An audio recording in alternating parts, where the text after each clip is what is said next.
இப்பொழுதும் கூட ஆண்டவருடைய வார்த்தைகளை கேட்பதற்கு முன்னால கர்த்தர் கொடுத்த வார்த்தைகளை நீங்க இன்னும் அதிகமாய் கேட்கணும்னா நீங்க யூடியூப் சேனலில் ஜாய்ஸ் ஜே ஜான்கிற அந்த யூடியூப் சேனலில் இன்னும் அதிகமாய் ஆண்டவருடைய வார்த்தைகளை கேட்கலாம், கேட்டு சப்ஸ்கிரைப் பண்ணலாம், மற்றவர்களுக்கும் ஷேர் பண்ணலாம். கத்தனல்லவர் ஆமென் அல்லேலூயா. ஜாய்ஸ் ஜே ஜான்கிற யூடியூப் சேனல் கத்தனல்லவர். வாட்ஸ்அப்பில் இந்த மெசேஜை நீங்கள் கேட்கணுன்னா எஸ்எம்எஸில் உங்கள் நம்பரை அந்த ஸ்க்ரீனில் பார்க்குற நம்பரில் அனுப்பலாம். கத்தனல்லவர் ஆமென் அல்லேலூயா. நீங்கள் கேட்டு ஆண்டவருடைய வார்த்தைகள், கர்த்தருடைய சுத்த வார்த்தைகளை கேட்டு பயன்பெறலாம். கர்த்தர் நல்லவர்.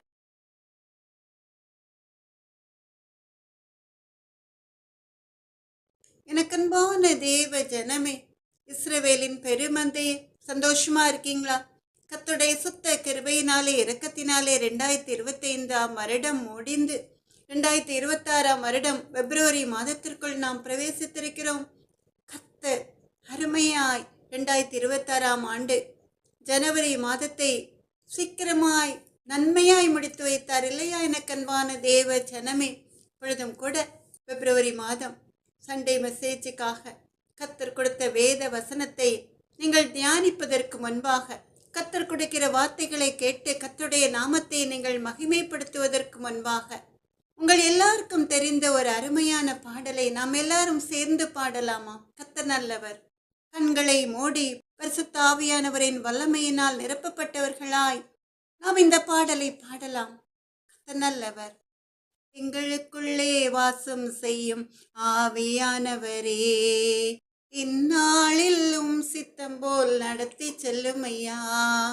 ஆவியானவரே, ஆவியானவரே, பரிசுத்த ஆவியானவரே, எப்படி நான் ஜெபிக்க வேண்டும், எதற்காக ஜெபிக்க வேண்டும், கற்றுத்தாரும் ஆவியானவரே.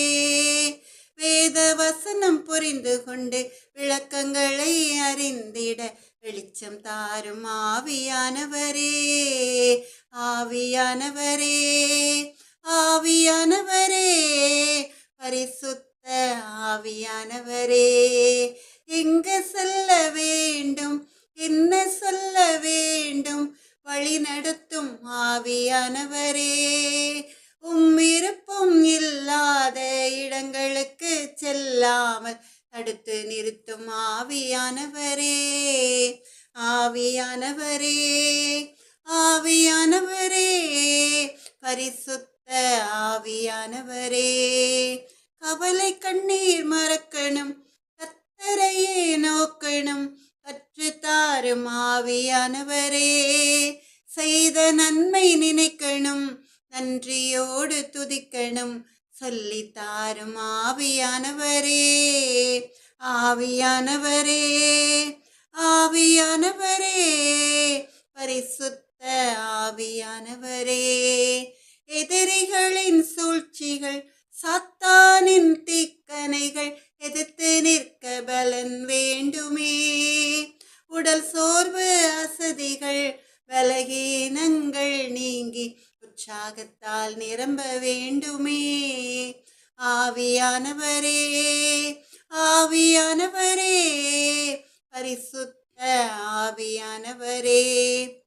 எனக்கன்பான தேவ ஜனமே, மறுபடியுமா இந்த பாடலில் உள்ள இந்த ஸ்டான்ஸாவை நாம் திரும்ப பாடலாமா? கர்த்தர் நல்லவர். எங்க செல்ல வேண்டும், என்ன சொல்ல வேண்டும், வழி நடத்தும் ஆவியானவரே. விருப்பம் இல்லாத இடங்களுக்கு செல்லாமல் தடுத்து நிறுத்தும் ஆவியானவரே. ஆவியானவரே, ஆவியானவரே, பரிசுத்த ஆவியானவரே. எனக்கன்பான தேவ ஜனமே, இஸ்ரவேலின் பெருமந்தே, நீங்கள் இருக்கிற இடங்களிலேயே கண்களை மூடி கர்த்தருடைய பிரசன்னத்தை உணர்ந்தவர்களாய், அவருடைய மகிமையினால் நிரப்பப்பட்டவர்களாய் ஒரு சின்ன ஜெபத்தை நம் தேவாதி தேவனாகிய கர்த்தரை நோக்கி ஏறெடுக்கலாமா? சேனைகளின் கர்த்தாவே, எங்கள் அன்பு நல்ல தகப்பனே, எப்பொழுதும் கூட நான் என் வார்த்தையை உன் வாயிலே அருளி என் கரத்தின் நிழலினால் உன்னை மறைக்கிறேன் சொன்ன தேவாதி தேவனாகிய கர்த்தாவே, இங்கே கொடுத்த வசனத்திற்கேற்ற வார்த்தைகளை உமது அன்பு மகளுக்கு தந்து உமது மகளை மறைத்து நீங்க வெளிப்படுங்க ராஜா. உம்முடைய வார்த்தைகளை கேட்கிற ஒவ்வொரு அன்பு பிள்ளைகளுடைய வாழ்க்கையில் கிரியை செய்யட்டும் அப்பா. இயேசுவே எங்கள் அன்பு நல்ல தகப்பனே, பேசுகிறவர்கள் நீங்கள் அல்ல, பிதாவின் ஆவியானவரின் சொன்ன தேவாதி தேவனாகிய கர்த்தாவே, இப்பொழுதும் கூட பரிசுத்த ஆவியானவரின் வல்லமையை அளவில்லாமல் மது மகள் மேல் ஊற்றி கர்த்தருடைய சித்தத்தின்படி மது மகளை மது கரங்களில் வல்லமையா எடுத்து பயன்படுத்துங்க எங்கள் அன்பு நல்ல தகப்பனே. இயேசுவின் நாமத்தாலே ஜெபத்தை ஏறெடுக்கிறேன் ராஜா. நன்றி இயேசப்பா. அப்பிரோஜனமான அடிமை, கடமையை மாத்திரம் செய்கிறேன் ராஜா. நன்றி இயேசப்பா. எனக்கு அன்பான தேவ ஜனமே, இன்று கூட நம் தேவாதி தேவனாகிய கர்த்தருடைய அன்பு பிள்ளைகளுக்கென்று, இஸ்ரவேலின் பெருமந்தைகளுக்கென்று கொடுத்த வேத வசனம் யாக்கோபு 3வது அதிகாரம் 5வது வேத வசனம். நாம் எல்லாரும் சேர்ந்து வாசிக்கலாமா? யாக்கோபு 3வது அதிகாரம் 5வது வேத வசனம். அப்படியே நாவானதும் சிறிய அவயமாயிருந்தும் பெருமையானவைகளை பேசும். பாருங்கள், சிறிய நெருப்பு எவ்வளவு பெரிய காட்டை கொளுத்து விடுகிறது. அருமையான ஒரு வேத வசனம். யாக்கோபு 3வது அதிகாரம் 5வது வேத வசனம். அப்படியே நாவானதும் சிறிய அவயமாயிருந்தும் பெருமையானவைகளை பேசும். பாருங்கள், சிறிய நெருப்பு எவ்வளவு பெரிய காட்டை கொளுத்து விடுகிறது. கர்த்தர் கொடுத்த இந்த வேத வசனத்திற்காக நாம் கர்த்தருடைய நாமத்தை உள்ளத்தின் ஆழத்திலிருந்து மகிமைப்படுத்தலாமா? எனக்கு அன்பான தேவ ஜனமே, உங்க எல்லாருக்கும் தெரிந்திருக்கும், ஒரு தீக்குச்சியை பற்ற வைத்து நன்றாக காய்ந்த சிறு குச்சிகளின் மேல் போட்டால் அது உடனே பற்றிவிடும். மடமடவென்று எரிந்து பரவி ஒரு பெரிய காட்டையை கொளுத்துவிடும் இல்லையா? கொஞ்ச மாதங்களுக்கு முன்பாக அமெரிக்க தேசத்திலே கலிபோர்னியா மாநிலத்திலும் கூட தீ பற்றி பரவினதுனால ஒரு பெரிய காட்டிலே பெரிய பகுதியை தீப்பற்றி எரிந்து அதனால் அநேகம் பேர் பாதிக்கப்பட்டார்கள் இல்லையா? எனக்கு அன்பான தேவ ஜனமே, யார் நெருப்பை பற்ற வைத்தார்கள் என்று யாருக்கும் தெரியாது. ஒருவேளை காற்றின் வேகத்தினால அந்த தீ பரவி அந்த பெரிய காட்டையை கொளுத்து விட்டு இருக்கும். முதல்ல ஒரு சின்ன நெருப்பாகத்தான் இருந்திருக்கும். அந்த சின்ன நெருப்பு பெரிதாகி ஒரு காட்டையை அழிக்கும்படி ஒரு அழிவை கொண்டு வந்து விடுகிறது. ஏன்னா அந்த காட்டில் உள்ள மரங்களில் அநேக மரங்கள் காய்ந்து போய் உலர்ந்த மரக்கிளைகளாய் இருந்ததினாலே அப்படி நடந்தது. எனக்கன்பான தேவ ஜனமே, இஸ்ரவேலின் பெருமந்தையே, ஒரு சின்ன தீக்குச்சிக்கு, ஒரு சின்ன நெருப்புக்கு இவ்வளவு வல்லமை என்றால் உங்கள் அவயங்களிலே சிறியதாய் இருக்கிற நாவும் அப்படித்தானே இல்லையா? நாம் அநேக காரியங்களை வாய் மூலமாகத்தானே பேசி நிறைவேற்றுகிறோம். கைகளினாலும் அநேக காரியங்களை செய்யலாம். ஆனால் பெரிய பெரிய காரியங்களை உயர் பதவியில் இருக்கிறவர்கள் பேசி முடிவெடுத்த பிறகுதான் அந்த காரியங்களை செய்ய ஆரம்பிப்பார்கள். ஒரு முடிவெடுத்த பின்புதான், எல்லாரிடமும் கலந்து ஆலோசித்த பிறகுதான் அந்த காரியத்தை நிறைவேற்ற ஆரம்பிப்பார்கள். அப்படி நிறைவேற்றப்படும் பொழுதுதான் அந்த காரியத்திலே ஜெயம் உண்டாகும் இல்லையா? எனக்கு அன்பான தேவ ஜனமே, ஆவதும் பின்னாலே அழிவதும் பின்னாலே என்று சொல்வார்கள் இல்லையா? அதுபோல ஆண்களை காட்டிலும் பெண்கள் தான் அதிகமாய் கூடி நின்று குறை பேசுவார்கள். மற்ற குடும்பங்களை பற்றி இல்லாததும் பொல்லாததும் சொல்லி அந்த குடும்பங்களை ஒதுக்கி வைத்து விடுவார்கள் இல்லையா? எனக்கு அன்பான தேவ ஜனமே, நீங்கள் பார்த்திருப்பீர்கள், அநேக பெண்கள் வாக்கிங்கிற பெயர்ல நடந்து செல்வதை. ஆனால் அவர்கள் கால்கள் செய்கிற வேலையை பார்க்கிலும் அவருடைய வாய்களுக்கு தான் அதிக வேலையை கொடுப்பார்கள் இல்லையா? அவர்கள் நடந்து கொண்டு செல்லும் பொழுதே ஒரு குடும்பத்தை பற்றி நிறைய காரியங்களை பேசிக்கொண்டு புறங்கூறி தங்களுடைய குடும்பத்தின் காரியங்களையும் வெளியரங்கமாய் சொல்லி அதுவே பொழுதுபோக்காய் எடுத்துக்கொண்டு தினம் தினம் சத்தமாய் பேசிக்கொண்டு வீதிகளை சுற்றி வருவார்கள். இதில் வேடிக்கை என்னவென்றால், அப்படி பேசுவதால் அவர்களுக்குள்ளேயே சண்டை உண்டாகி அந்த சண்டை பெரிதாகி ஒரு பெரிய பிரிவினையை கொண்டு வந்துவிடும் இல்லையா? எனக்கு அன்பான தேவ ஜனமே, வாக்கிங் என்பது சரீர சுகத்திற்காக செல்கிற ஒன்று. டாக்டர்களுடைய அட்வைஸின்படி அநேக பெண்கள் தங்கள் சரீரத்தில் உள்ள நோய்களை குறைப்பதற்காக, சுகர் கரெக்டா நார்மலா இருப்பதற்காக, இப்படி பிரஷர் கொலஸ்ட்ரால் நார்மலா இருப்பதற்காக நடந்து செல்வார்கள். ஆனால் அப்படி நடந்து செல்லும் பொழுது அவர்களுக்கு ஒரு புது சுகம், ஒரு புது பலன் உண்டாகும். ஆனால் அவை எல்லாவற்றுக்கும் மேலாக அவர்கள் பேசுகிற காரியங்களின் நிமித்தமாய் பொறாமையினால அவர்கள் வாயிலிருந்து புறப்படுகிற வார்த்தைகள் அவருடைய பிரஷரையே கூட்டிவிடும் இல்லையா? எனக்கு அன்பான தேவ ஜனமே, அதனால பிபி ஏறிவிடும்.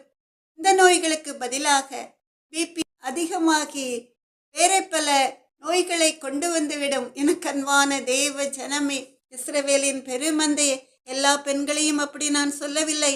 கர்த்தருடைய அன்பு பிள்ளைகள், இஸ்ரவேலின் பெருமந்தைகள் அப்படி இல்லை. அவர்கள் அமைதியாக உட்கார்ந்து வேதத்தை வாசித்து வேதத்தை தியானித்துக் கொண்டிருப்பார்கள். எனக்கு அன்பான தேவ ஜனமே, இஸ்ரவேலின் பெருமந்தையே, ஆனால் வேதத்தை அறியாத ஜனங்கள், என் வேதத்தை வாசித்து வேதத்தின்படி நடக்காத ஜனங்களும் கூட மற்றவர்களை பற்றி குறை பேசுவார்கள். மற்ற குடும்பங்களை பற்றி இல்லாததும் பொல்லாததும் சொல்லி அந்த குடும்பங்களை ஒதுக்கி வைத்து விடுவார்கள். இதில் வேடிக்கை என்னவென்றால், அவர்கள் யாரை குறை சொல்கிறார்களோ அந்த குடும்பங்களில் உள்ளவர்கள் பக்தி உள்ளவர்களாயிருப்பார்கள். அவர்கள் சங்கீதம் 1 சங்கீதம் 1, 2 வேத வசனங்களின்படி நடக்கிறவர்களாயிருப்பார்கள்.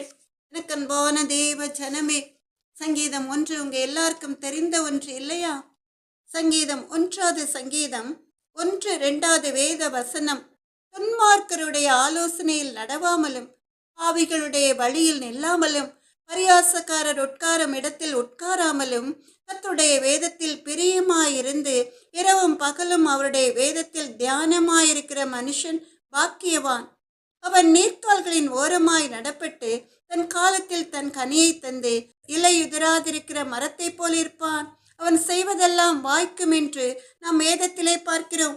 எனக்கு அன்பான தேவ ஜனமே, இஸ்ரவேலின் பெருமந்தையே, அவர்கள் எந்த குடும்பங்களை குறை சொல்கிறார்களோ அந்த குடும்பங்களில் உள்ளவர்கள் பக்தி வைராக்கியம் உள்ளவர்களாய் இருக்கிறதுனால சத்துரு என்ன செய்வான்? இந்த மனிதர்களை, இந்த பெண்களை பயன்படுத்தி அமைதியாய் ஜீவிக்கிற குடும்பங்களிலே கலகத்தை, சமாதான குறைச்சலை கொண்டு வந்து விடுவான். எனக்கு அன்பான தேவ ஜனமே, இந்த கர்த்தருடைய அன்பு பிள்ளைகள் பாவிகள் பிரவேசிக்கிற இடங்களில் பிரவேசிக்க மாட்டார்கள். மற்றவர்களை குறித்து கேலி பேசி சுற்றி திரிகிற ஜனங்கள் பக்கத்தில் போய் உட்கார மாட்டார்கள்.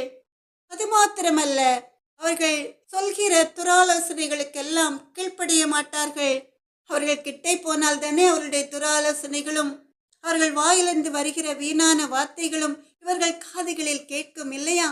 இவர்கள் என்ன செய்வார்கள்? அதற்கு பதிலாக வீட்டிலே அமர்ந்து கர்த்தருடைய சித்தத்தை நிறைவேற்றுபவர்களாய் கர்த்தருடைய வேதத்திலே பிரியமாயிருந்து ஒரு நேரம் அல்ல, இரவும் பகலும் அவருடைய வேதத்தை தியானித்து அவருக்கு நடுங்கிற பயத்தோடு ஜீவிப்பார்கள். எனக்கு அன்பான தேவ ஜனமே, இது சாத்தானுக்கு பிடிக்காது இல்லையா? இப்படி ஜீவிக்கிறவர்கள் குடும்பங்களை குறித்துதான் அந்த பொல்லாதவர்கள் குறை சொல்லி கொண்டு சுற்றி திரிவார்கள். ஆனால் என்ன நடக்கும்? உங்க எல்லாருக்கும் தெரிந்திருக்கும். இதே 1 சங்கீதம் 3 வேத வசனத்தின்படி, அவன் நீர்க்கால்களின் ஓரமாய் நடப்பட்டு தன் காலத்தில் தன் கனியை தந்து இலை எதிராதிருக்கிற மரத்தை போலிருப்பான். அவன் செய்வதெல்லாம் வாய்க்கும் என்று நாம் வேதத்திலே பார்க்கிறோம். கர்த்தருடைய வேதத்தில் பிரியமாயிருக்கிற ஜனங்கள், தங்களுடைய வாயின் வார்த்தைகளை காத்துக்கொள்கிற ஜனங்கள் எப்படி இருப்பார்களாம்? பாக்கியவான்களாயிருப்பார்களாம். எவ்வளவு அருமையான காரியம் இல்லையா? ஆமென், ஹல்லேலூயா. அது மாத்திரமல்ல, அவங்க எப்படி இருப்பார்களாம்? நன்றாக தண்ணீர் பாய்கிற இடங்களிலே நடப்பட்ட ஒரு மரம் எவ்வளவு செழிப்பாய் இலை எதிராமல் காலாகாலத்தில் கனியை தந்து செழிப்பாய் இருக்கிறதோ அதை போல இருப்பார்களாம். அவர்கள் கர்த்தரால் ஆசீர்வதிக்கப்பட்ட ஜனமாயிருப்பார்கள். அவர்கள் செய்வதெல்லாம் வாய்க்குமாம். எந்த ஒரு காரியத்தை செய்தாலும் கர்த்தர் அவர்கள் கூட இருக்கிறதுனால அந்த காரியத்திலே அவர்கள் ஜெயத்தை பெற்றுக்கொள்வார்கள். ஆமென், அல்லேலூயா. எனக்கு அன்பான தேவ ஜனமே, இஸ்ரவேலின் பெருமந்தையே, அப்ப கர்த்தருக்கு பிரியமான பாதைகளில் செல்கிறவர்களை கர்த்தருடைய தூதர்கள் பாதுகாப்பார்கள். ஆமென். இந்த பொல்லாதவர்களுடைய வாயின் வார்த்தைகள் அவர்களை ஒன்றும் சேதப்படுத்தாதபடி கர்த்தர் தூதர்களை அனுப்பி அவர்களை பாதுகாப்பார். அவர்கள் செல்லும் இடங்களில் எல்லாம் ஒரு பாதுகாப்பை கட்டளையிடுவார். அது மாத்திரமல்ல, அவர்கள் செய்யும் வேலைகளில் எல்லாம் ஒரு ஆசீர்வாதத்தை கட்டளையிடுவார். எவ்வளவு அருமையான காரியம் இல்லையா? எனக்கு அன்பான அன்பான தேவ ஜனமே, இஸ்ரவேலின் பெருமந்தே, அவர்கள் எப்படி ஆசீர்வதிக்கப்பட்டிருப்பார்களாம்? சங்கீதம் 122 வசனத்தின்படி, உன் அலங்கத்திற்குள்ளே சமாதானமும் உன் அரண்மனைகளுக்குள்ளே சுகமும் இருப்பதாக என்ற வேத வசனத்தின்படி அவர்கள் ஆசீர்வதிக்கப்பட்டவர்களாயிருப்பார்கள். உன் அலங்கத்திற்குள்ளே சமாதானமும் உன் அரண்மனைகளுக்குள்ளே சுகமும் இருப்பதாக என்று கர்த்தர் பரத்திலிருந்து கட்டளையிடுவார். ஏன்னா, வீண் வார்த்தைகளை அலம்பாமல் இருக்கிறவர்களை குறித்து கர்த்தர் பெருமைப்படுவார். அவர்கள் மேல் அவர் பிரியமாயிருப்பார். அதனால என்ன நடக்கும்? அவர்கள் தங்கி இருக்கிற வீடுகளிலே, அந்த அலங்கத்திற்குள்ளே, அந்த கர்த்தருடைய அரணான கோட்டைக்குள்ளே சமாதானம் ஆபரிக்குமாம். சண்டை சச்சரவுகள் இருக்காது. அது மாத்திரமல்ல, நல்ல ஆரோக்கியம், நல்ல சுகம் உண்டாகுமாம். எவ்வளவு அருமையான காரியம் இல்லையா? எனக்கு அன்பான தேவ ஜனமே, இஸ்ரவேலின் பெருமந்தையே, எரேமியா 17 7, 8 வேத வசனங்களிலே நாம் பார்க்கிறோம். கர்த்தர் மேல் நம்பிக்கை வைத்து கர்த்தரை தன் நம்பிக்கையாக கொண்டிருக்கிற மனுஷன் பாக்கியவான். அவன் தண்ணீர் எண்டையிலே நாட்டப்பட்டதும் கால்வாய் ஓரமாக தன் வேர்களை விடுகிறதும் உஷ்ணம் வருகிறதை காணாமல் இலை பச்சையாய் இருக்கிறதும் மழை தாழ்ச்சியான வருஷத்திலும் வருத்தமின்றி தப்பாமல் கனி கொடுக்கிறதுமான மரத்தை போல் இருப்பான் என்று எரேமியா 17 7, 8 வேத வசனங்கள். கர்த்தர் மேல் நம்பிக்கை வைத்து கர்த்தரை தன் நம்பிக்கையாக கொண்டிருக்கிற மனுஷன் பாக்கியவான். அவன் தண்ணீர் எண்டையிலே நாட்டப்பட்டதும் கால்வாய் ஓரமாக தன் வேர்களை விடுகிறதும் உஷ்ணம் வருகிறதை காணாமல் இலை பச்சையாய் இருக்கிறதும் மழை தாழ்ச்சியான வருஷத்திலும் வருத்தமின்றி தப்பாமல் கனி கொடுக்கிறதுமான மரத்தை போல் இருப்பான் என்று. எனக்கு அன்பான தேவ ஜனமே, நீங்கள் எல்லாரும் அறிந்த ஒரு காரியம் இல்லையா? எந்த ஒரு பிரச்சனை வந்தாலும் கர்த்தர் பார்த்து கொள்வார். நான் பயப்படேன், மனுஷன் எனக்கு என்ன செய்வான் என்று எல்லா காரியங்களையும் கர்த்தரிடம் சொல்லிவிட்டு கர்த்தர் மேல் தங்களுடைய முழு விசுவாசத்தை வைத்து கர்த்தரையே தங்கள் நம்பிக்கையாக கொண்டிருக்கிற மனுஷர்கள் பாக்கியவான்களாய் இருப்பார்கள் என்று வேதத்திலே நாம் வாசிக்கிறோம். அவர்கள் எப்படிப்பட்ட பாக்கியவான்களாய் இருப்பார்களாம்? சங்கீதம் 1 சொல்லியிருக்கிறபடி, மறுபடியுமாய் ஒரு அருமையான மரம், ஒரு மாமரம் என்று வைத்துக் கொள்ளுங்களேன். அந்த மாமரம் அருமையான நீரூற்றுகளின் பக்கத்திலே நடப்பட்டதாய் இருந்தால் அந்த மரம் காய்ந்து போகாது. அது மாத்திரமல்ல, நல்ல செழிப்பான ஒரு இடத்திலே நாட்டப்பட்ட மாமரம் நன்றாக வேர்களை விட்டு செழித்தோங்கி வளர்ந்து இலை காய்ந்து போகாமல் மழை இல்லாத வறண்ட காலங்களிலும் கூட நல்ல அருமையான ருசியான மாம்பழங்களை கொடுக்கிற நல்லதொரு மாமரமாயிருக்கும். ஆமென், அல்லேலூயா. அன்பான தேவ ஜனமே, இஸ்ரவேலின் பெருமந்தே, அப்ப அருமையாய் அந்த மாம்பழம் எல்லாருக்கும் பிடித்த ஒரு பழம் இல்லையா? அப்ப அப்படிப்பட்ட மாமரத்தில் இருந்து மாம்பழங்களை பறித்து அருமையாய் சிறு பிள்ளைகள் சாப்பிடலாம். ஏன், பெரியவர்கள் கூட அருமையாய் அந்த மாம்பழங்களை ருசியாய் சாப்பிடலாம், ஜூஸ் போட்டு சாப்பிடலாம் இல்லையா? இப்ப நீங்க நினைக்கலாம், எதற்காக மரம் மரம் மாமரம் இப்படி சொல்லிக்கொண்டே இருக்கிறார்கள் என்று. எனக்கு அன்பான தேவ ஜனமே, இஸ்ரவேலின் பெருமந்தையே, இதிலே ஒரு அருமையான காரியம் மறைந்திருக்கிறது. இப்ப முதல்ல நாம் சொன்னோம் இல்லையா, அமெரிக்க தேசத்திலே ஒரு சின்ன நெருப்பு, ஒரு காஞ்ச குச்சியின் மேல் பற்ற வைத்த ஒரு நெருப்பு ஒரு பெரிய காட்டையை கொளுத்தி விடுகிறது என்று. அந்த காட்டில் உள்ள மரங்கள் எல்லாம் காய்ந்து போயிருந்தது. அதனால் என்ன நடந்தது? அந்த காட்டிலே ஒரு அழிவு உண்டாகி அங்குள்ள மனிதர்களுக்கு ஒரு பெரிய அழிவை, சேதத்தை கொண்டு வந்தது. அதை போலதான் யாக்கோபு 3 வேத வசனத்தின்படி, நாவிலிருந்து புறப்படுகிற ஒவ்வொரு வார்த்தையும், நாவு ஒரு சின்ன உறுப்பாய் இருந்தாலும் கூட அதிலிருந்து பேசுகிற வன்மமான வார்த்தைகள் தீப்பிழம்புகளாய் எழும்பி எப்படி ஒரு சின்ன நெருப்பு ஒரு பெரிய காட்டையை கொளுத்தி அழித்து விடுகிறதோ, அதுபோல அப்பாவி ஜனங்களுடைய வாழ்க்கையை அழித்துவிடும். அன்பான தேவ ஜனமே, பெண்கள் பொறாமை கொண்டு பக்கத்து வீட்டில் உள்ளவர்களுக்கு விரோதமாய் வீண் வார்த்தைகளை அலம்பிக்கொண்டு ஒரு நாள் விடிந்ததிலிருந்து இரவு வரைக்கும் அவர்களை குறித்தே வீணான வார்த்தைகளை பேசி கசப்பு வைராக்கியத்தோடு அவர்களிடம் சண்டை போடுகிறவர்களாய் இருப்பார்கள். அந்த சின்ன சண்டை பெரிதாகி வீட்டிலுள்ள ஆண்கள் எல்லாம் ஒருவருக்கொருவர் ஆயுதங்களை எடுத்து தாக்கும்படி பெரிதாக வளர்ந்து மகா பெரிய அழிவை கொண்டு வந்துவிடும். பக்கத்து வீட்டிற்கு ஒரு அழிவு என்றால் அந்த அழிவை செய்தவர்களை போலீஸ் என்ன செய்யும்? அரெஸ்ட் பண்ணி கொண்டு போய்விடும் இல்லையா? எனக்கு அன்பான தேவ ஜனமே, அதனால் ஒரு குடும்பம் அல்ல, 2 குடும்பங்களும் சமாதான குறைச்சல் உண்டாகி நிம்மதி இல்லாமல் ஜீவித்து குடும்பங்கள் அப்படியே சிதைந்து போய்விடுவதை நீங்கள் பார்த்திருப்பீர்கள் இல்லையா? எனக்கு அன்பான தேவ ஜனமே, கிராமங்கள்ல சின்ன ஒரு பிரச்சனை வந்து 2 பிரிவினருக்கு இடையே பெரிய சண்டை வளர்ந்து பெரிதாகி ஒருவரை ஒருவர் வெட்டி கொல்லும்படியாய் பெரிய ஆபத்திலே கொண்டு வந்து விடுவதை நீங்கள் அறிந்திருப்பீர்கள். அதனால் என்ன ஆகும்? அங்கே போலீஸ் பாதுகாப்பு என்று போடப்பட்டு தப்பு செய்தவர்களை எல்லாம் போலீஸ் வந்து அரெஸ்ட் பண்ணி கொண்டு போய் ஜெயிலில் அடைத்து வைத்து அதற்காக அந்த ஜெயிலில் அடைக்கப்பட்ட கைதிகளுக்காக அலைந்து திரிந்து நிறைய குடும்பங்கள் வீணான அலைச்சலும் வீணான வேதனைகளுக்கும் உள்ளாவார்கள். எனக்கன்பான தேவ ஜனமே, இஸ்ரவேலின் பெருமந்தே, அப்ப நாம் என்ன செய்ய வேண்டும்? கர்த்தருடைய அன்பு பிள்ளைகள் இப்படிப்பட்ட காரியங்களில் கலந்து கொள்ளாமல் மற்றவர்கள் உங்களை என்ன கேலி பண்ணினாலும் பொறுமையோடு சகிப்பு தன்மையோடு இருந்து அவர்கள் செய்ததற்கு பதிலாக நானும் பதில் செய்வேன் என்று சொல்லாமல் அமைதியாய் இருந்தால் அதற்காக நீங்கள் ஒரு காரியமும் பேசாமல் இருக்க வேண்டும் என்று கர்த்தருடைய அன்பு மகள் சொல்லவில்லை. அவர்கள் செய்கிற வீணான காரியங்களை குறித்து உங்கள் குடும்பத்தினருடன் பேசலாம். அப்படி பேசிவிட்டு நீங்கள் இந்த காரியங்களை கர்த்தருடைய சமூகத்திலே அமர்ந்து கர்த்தருடைய பொறுப்பிலே விட்டுவிட்டால் அவர் உங்களை விசாரிக்கிறவர், அவர் உங்களை பாதுகாக்கிறவர், அவர் உங்களை விசாரிக்கிறவராய் இருக்கிறதுனால உங்கள் கவலைகள் உங்கள் பாரங்கள் எல்லாவற்றையும் அவரிடம் சமர்ப்பித்து விட்டு சின்ன ஜெபம் ஏறெடுத்து விட்டு அமைதியாயிருங்கள். அதற்கு பிறகு பாருங்களேன் என்ன நடக்கிறது என்று. உங்கள் வாழ்க்கையிலே ஒரு பெரிய சமாதானம் உண்டாகும்.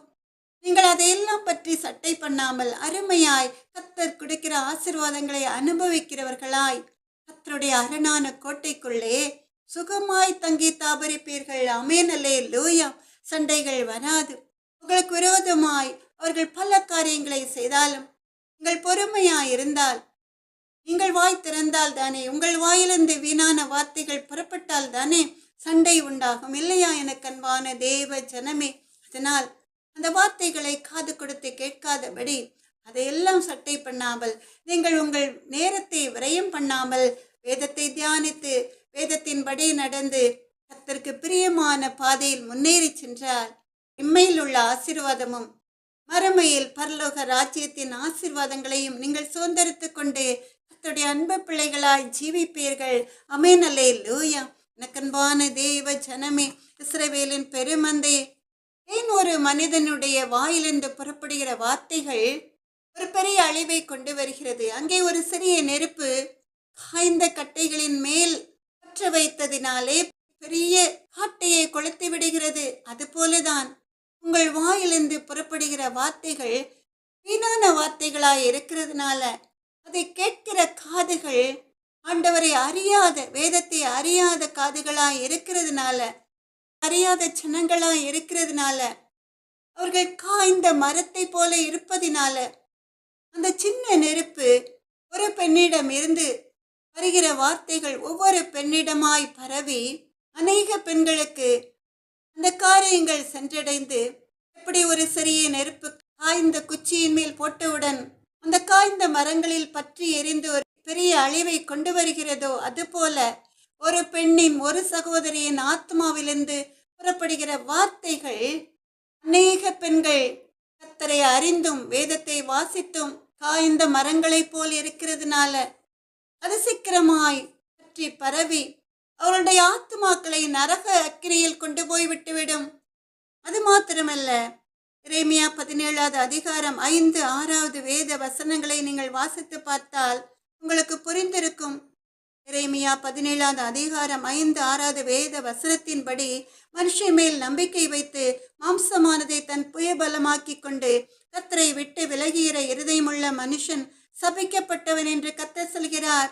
அவன் அந்தர வெளியில் கரளையாய் போன செடியை போலிருந்து நன்மை வருகிறதை காணாமல் வனாந்திரத்தின் வறட்சியான இடங்களிலும் குடியில்லாத உவர் நிலத்திலும் தங்குவான் என்று வேதத்திலே நாம் பார்க்கிறோம். இங்கே மனுஷன் மேல் நம்பிக்கை வைத்து பின் வார்த்தைகளை அலப்பிக் கொண்டு திரிகிற மனிதன், அவன் கர்த்தருடைய அன்பு பிள்ளையாய் இருந்தாலும் சரி, கர்த்தரை அறியாதவனாய் இருந்தாலும் சரி, அவன் கர்த்தரால் சபிக்கப்பட்ட ஒரு மனிதனாய் இருப்பான். அதனால் அவன் தங்குகிற இடம் வறட்சியான ஒரு இடமாயிருக்கும். அது மாத்திரமல்ல, தண்ணீர் இல்லாத, செழிப்பில்லாத, ஆசிர்வாதம் இல்லாத ஒரு வீடாய் அவன் தங்குகிற வீடு மாறிவிடும்.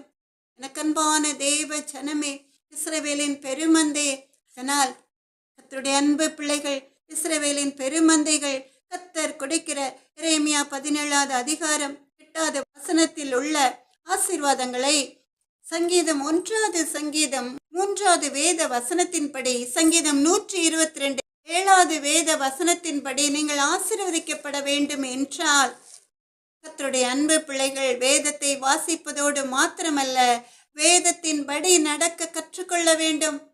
உங்கள் வாயிலிருந்து புறப்படுகிற ஒவ்வொரு வார்த்தைகளும் சமாதான வார்த்தைகளாய் இருக்க வேண்டும். மற்றவருடைய காயங்களை ஆற்றி தேற்றுகிற வார்த்தைகளாய் இருக்க வேண்டும்.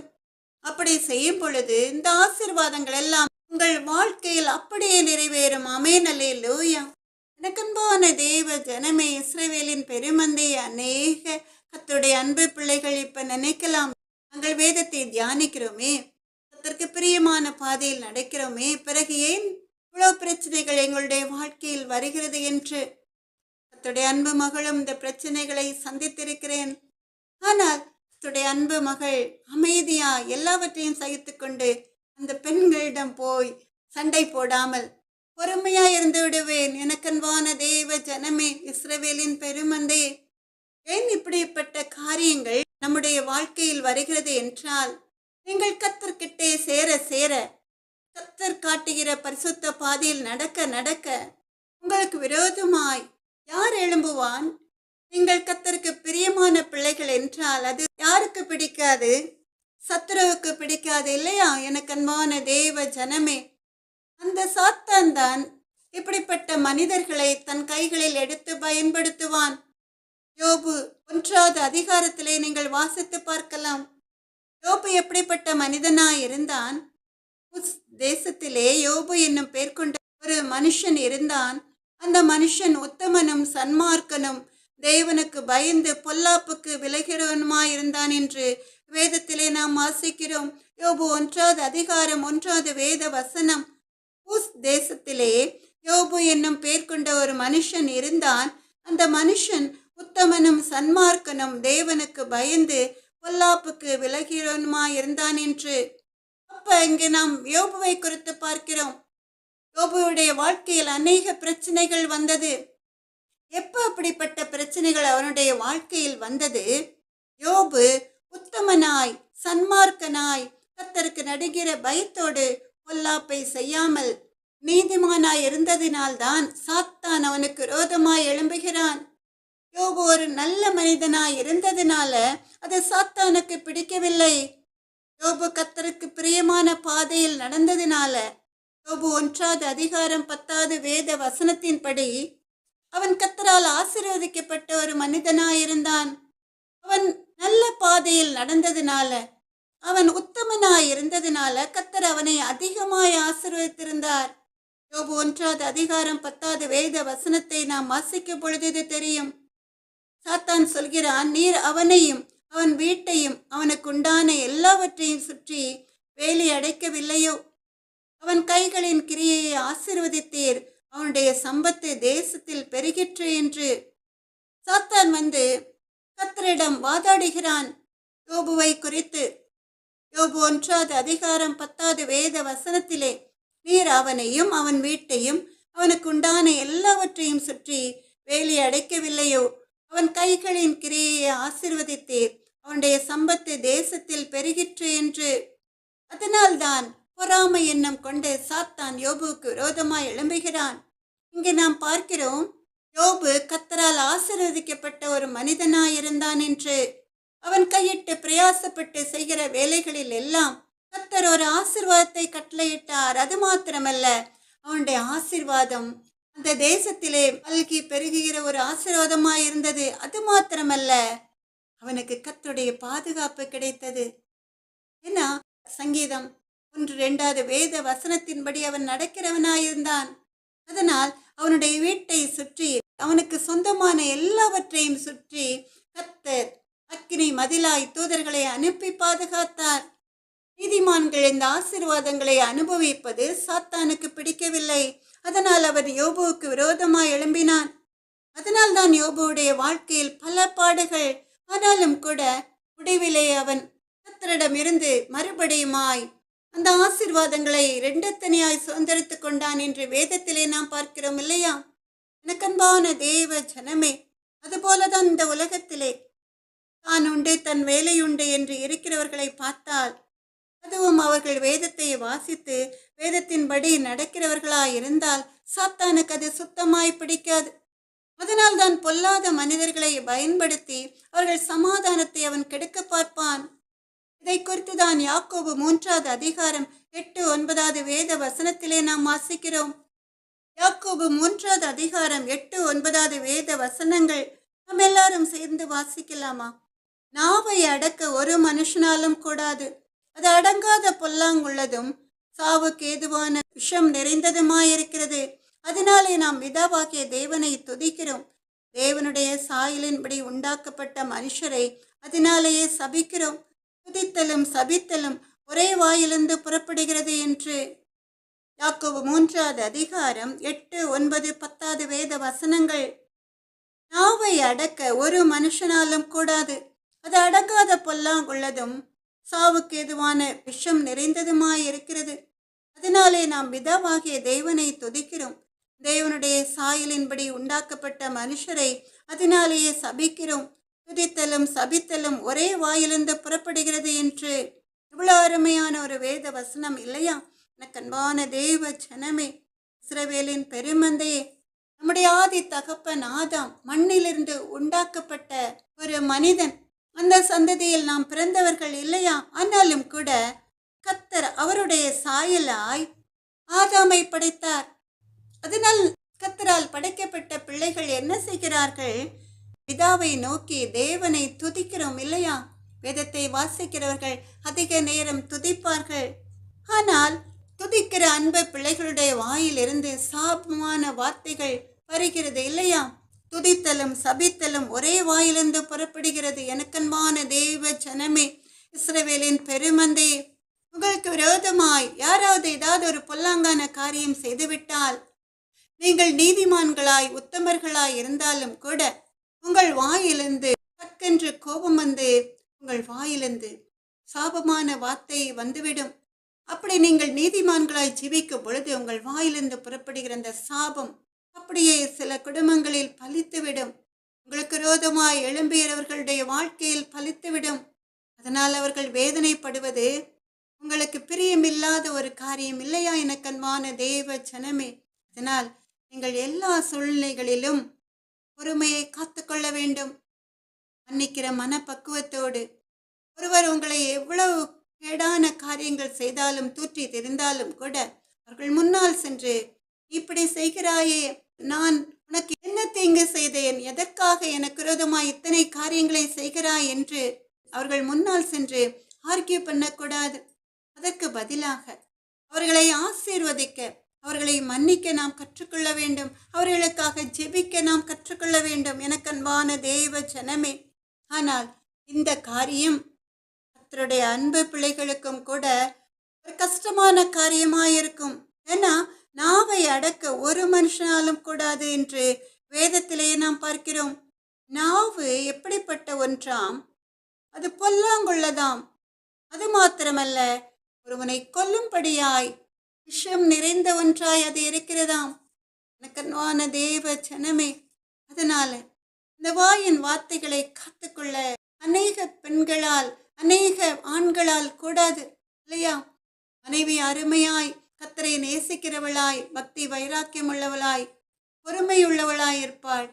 ஆனால் இந்த கணவன்மார்கள் என்ன செய்வார்கள்? இந்த மனைவியுடைய மனதை வேதனைப்படுத்தும்படியாய், காயப்படுத்தும்படியாய் அவர்கள் செய்யாத தப்பை சொல்லி சொல்லி வேதனைப்படுத்துவார்கள்.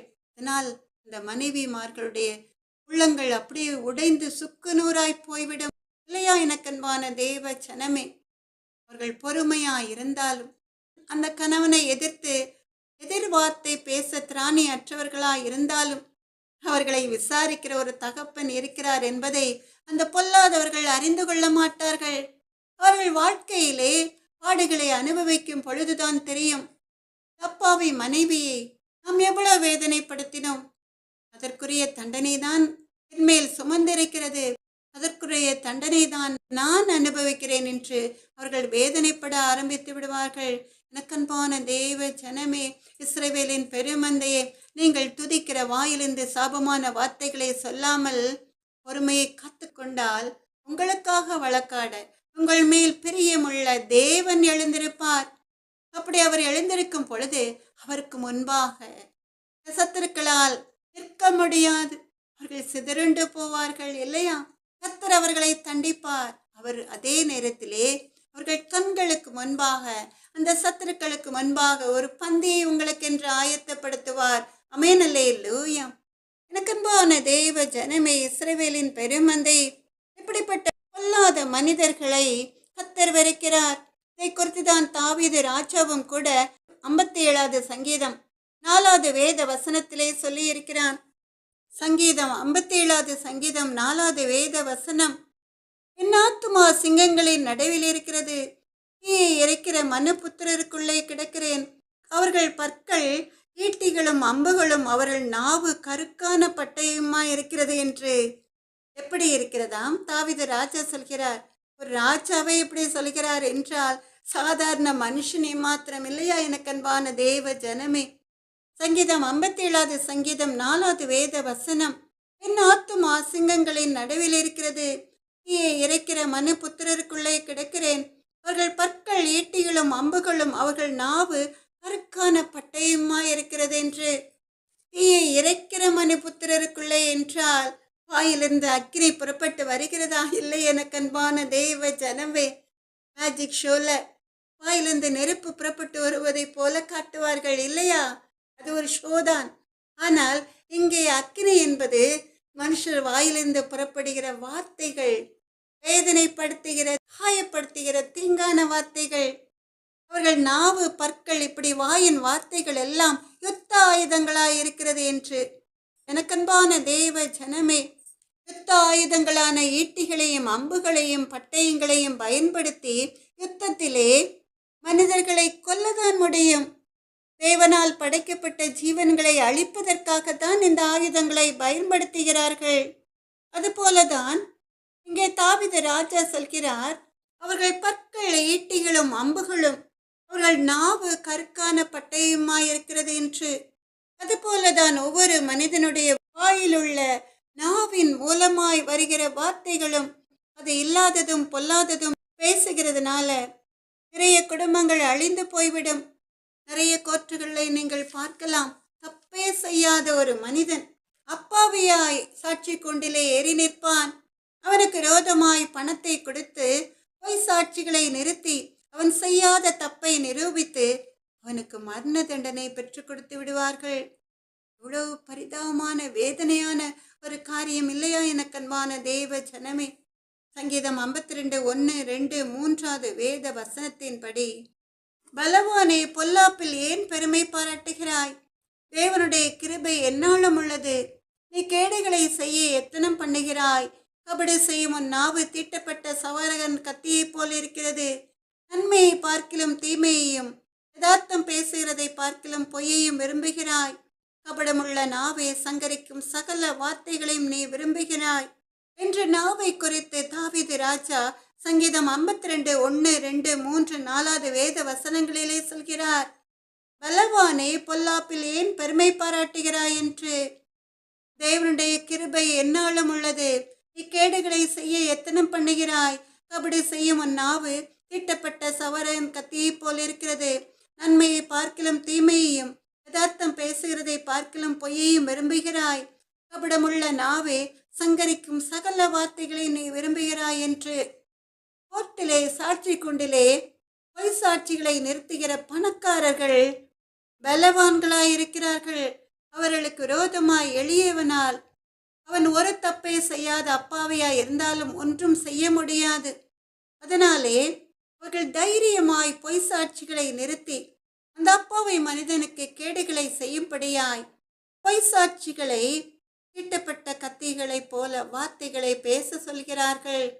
நன்றாக தீட்டப்பட்ட ஒரு கத்தியை கொண்டுதான் எந்த ஒரு பொருளையும், அதாவது காயா இருக்கட்டும், மட்டனா இருக்கட்டும், எதுவா இருந்தாலும் அந்த கத்தி நன்றாக தீட்டப்பட்டிருந்தது என்றால்தான் அதை வெட்ட முடியும். அதுபோலதான் இங்கே ஒரு அப்பாவி மனிதனுடைய வாழ்க்கையை சங்கரிக்கும்படியாய் பொய் பேசும்படி பொய் சாட்சிகளை நிறுத்தி அவனுக்கு விரோதமாய் பேச சொல்கிறார்கள்.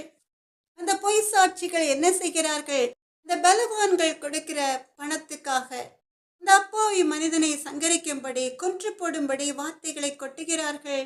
அதனால் என்ன நடக்கிறது? அப்பாவி குடும்பங்கள் கண்ணீர் வடிக்கிறார்கள். அன்பான தேவ ஜனமே, இப்படிப்பட்ட காரியங்களை கர்த்தருக்கு நடுங்கிற பயத்தோடு ஜீவிக்கிற எந்த ஒரு வக்கீலும் எந்த ஒரு ஜட்ஜும் செய்யாதபடி நம் ஜெபத்திலே இதற்காக கர்த்தரிடம் விண்ணப்பங்களை ஏறெடுக்க வேண்டும். நம் இந்திய தேசத்திலே அநேக இடங்களிலே பெரிய பெரிய பதவியில் இருப்பவர்கள் அவர்களுக்கு விரோதமாய் பேசாதவர்களை விரோதம் பாராட்டி அப்படித்தானே செய்து கொண்டிருக்கிறார்கள். அப்படி செய்வதோடு மாத்திரமல்ல, அவர்களை சிறைச்சாலையில் அடைக்கிறார்கள் அல்லது கொன்று போடுகிறார்கள். நாம் செய்ய வேண்டியதெல்லாம் கர்த்தரை நோக்கி ஜெபம் பண்ண வேண்டும். இப்படிப்பட்ட காரியங்கள் நடக்கக்கூடாது. வக்கீல்கள், ஜட்ஜிகள் எல்லாம், எல்லா வக்கீல்களையும் ஜட்ஜிகளையும் கர்த்தருடைய அன்பு மகள் அப்படி சொல்லவில்லை. பொதுவாக சொல்கிறேன், வக்கீல்கள், ஜட்ஜிகள் எல்லாம் சரியான ஜட்ஜ்மெண்ட் வழங்க வேண்டும். பொய் சாட்சிகள் சொல்வதை ஜட்ஜிகள் கேட்டு அநீதி வழங்கக்கூடாது. அவர்கள் நல்ல நீதியான தீர்ப்புகள் வழங்க வேண்டும். இல்லையா எனக்கு அன்பான தேவ ஜனமே?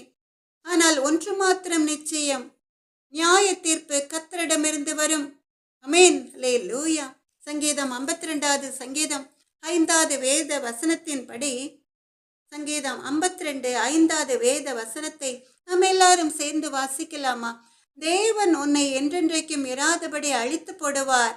அவர் உன்னை பிடித்து உன் வாசஸ்தலத்திலிருந்து பிடுங்கி நீ ஜீவனுள்ளோர் தேசத்தில் இராதபடிக்கு உன்னை நிர்மூலமாக்குவார். அப்ப இதையெல்லாம் கவனித்துக் கொண்டிருக்கிற தேவன் அந்த பொல்லாதவர்களை சும்மா விடுவதில்லை. அவர்கள் தங்கியிருக்கிற வீடுகளில் இருந்து அவர்கள் விரட்டி அடித்து அவர்களுக்கு பிரியமில்லாத காரியங்களை தேவன் செய்வார். அவர் நீதியுள்ள நியாயாதிபதி. அவர் பாவிகள் மேல் சினம் கொள்ளுகிற தேவன். எப்பொழுது கர்த்தர் இப்படி செய்வார்?